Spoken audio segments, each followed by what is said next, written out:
श्री बागेश्वर बालाजी की जय। श्री बागेश्वर बालाजी की जय।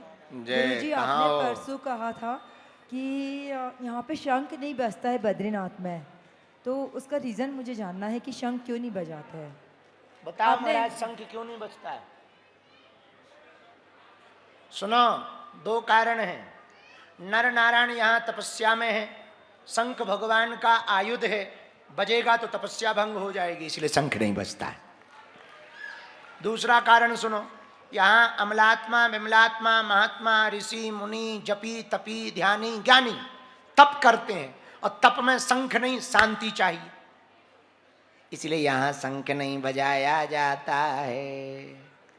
बोलो बाबा। महाराज जी, आपकी साधना ली, मैंने ऐसा सोचा नहीं था जो आपने संकेत दिया था पहले।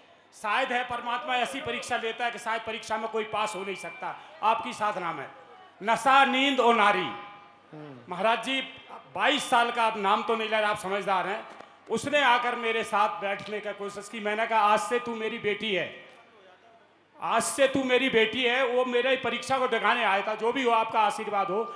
मैंने उससे कहा बेटी आज से तू मेरी बेटी है, और ये ऐसी परीक्षा होती भगवान की, शायद ऐसी परीक्षा कभी हो नहीं सकती। जो आपने कहा था साधना में नशा नींद और नारी, कुछ बीज ऐसे होते जो मर भी जाते हैं, तो हम वो बातें आपकी याद रखते हैं, मगर परीक्षा इतनी कठिन होती है कि भगवान बड़ी मुश्किल है इस मार्ग पर चल जाना।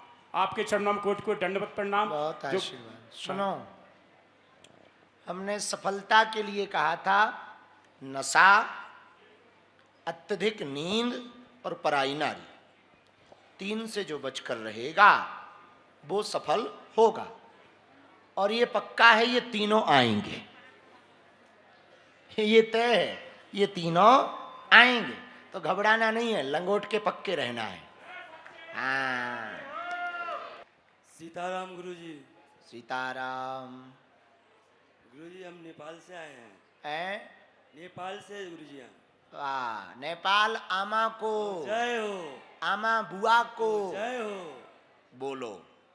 गुरुजी, भक्त के साथ इतना अन्याय क्यों होती है? जो कठिन भक्ति करते हैं, हमेशा भक्ति में लगे रहते हैं और सनातन है, और भक्त के साथ वेरी वेरी इतना अत्याचार क्यों होता है? जो विद्यार्थी पढ़ता है वही पास होता है, बाहर दांत दिखाने वाले तो चपरासी बनते हैं। ऐसे ही भक्त के साथ होता है। कठिनाई आना बुरा नहीं है, कठिनाई में डगमगाना बुरा है। संकट आवे तो भगवान के पास जाकर मत कहो कि समस्या विकट है, समस्या के पास जाकर कहो भगवान मेरे निकट है। हाँ, तो भक्त को घबराना नहीं चाहिए। परीक्षा हमेशा उसी की होती है जो देने योग्य होता है। दान किससे लिया जाता है? जिस पे हो ना उसको हलवा दिया जाएगा। हाँ, इसलिए भक्त को घबराना नहीं चाहिए।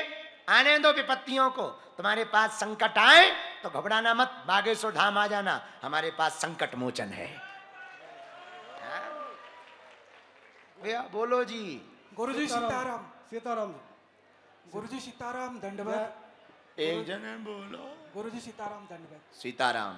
गुरुजी, आपकी कृपा से, आपकी दया से आज तक ये शरीर आधा सेंचुरी कथा आपकी सुन ली है, और नर्मदा मैया का परिक्रमा आपकी कृपा से भी हुई है। और इससे आज इस स्थल पे बैठ के एक भावना आ रही है, वो भेद जो खुलने जा रहा हूँ सारे विश्ववासी के लिए और हमारे, खासकर हमारे भारतवर्ष के लिए।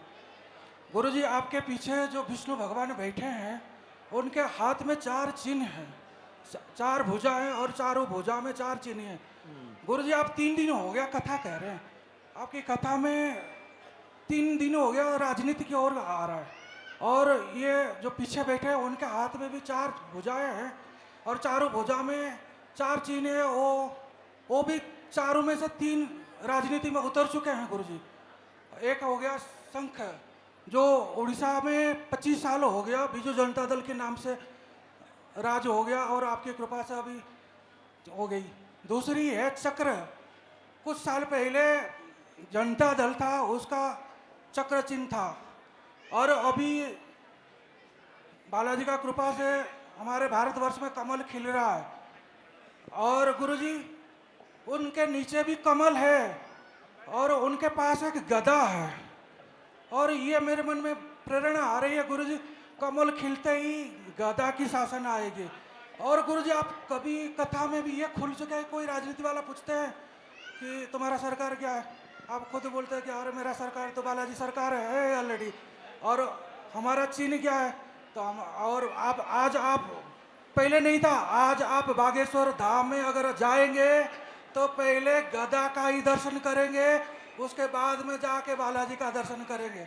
और आज हमारे गुरुजी कोई और नहीं है, हमारे जो बाल जोगेश्वर महाराज जी यहाँ बैठे हैं और उनके पास महंत राजूदास जी बैठे हैं।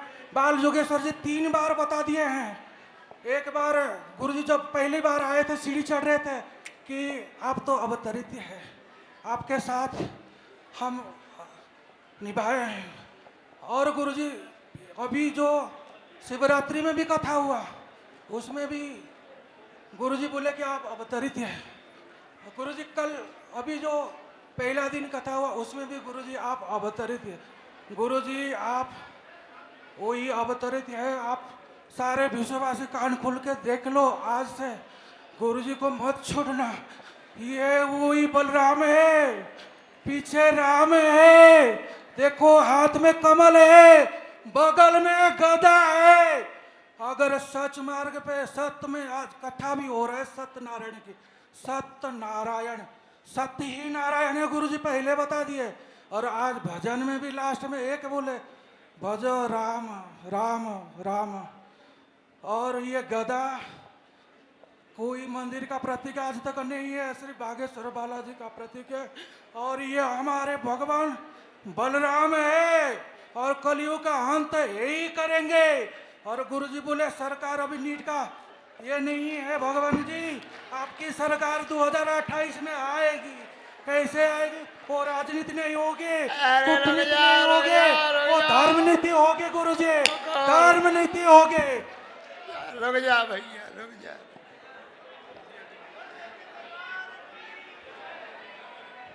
तुम हमको चेला आज ही निपटवा दो, तोप में बंधवा दो तुम हमको। काय मारे ले रहे, का बिगाड़ो हमने। हम जैसे हैं वैसे ही अच्छे हैं, ना हमें कलयुग का अंत करना, ना हमें गदा लेना। तुम कहो तो हम जे और छोड़ दे,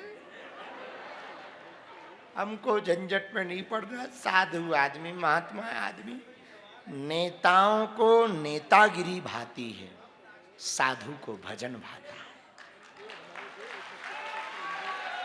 सबकी अपनी अपनी मस्ती है, उसको कहते हैं ब्रेन की फैंटेसी, माइंड की फैंटेसी। सबकी अपनी अपनी फैंटेसी है। नेताओं को राजनीति में ही मजा आता, भक्त को भजन में मजा आता, साधु को सुधारने में मजा आता है।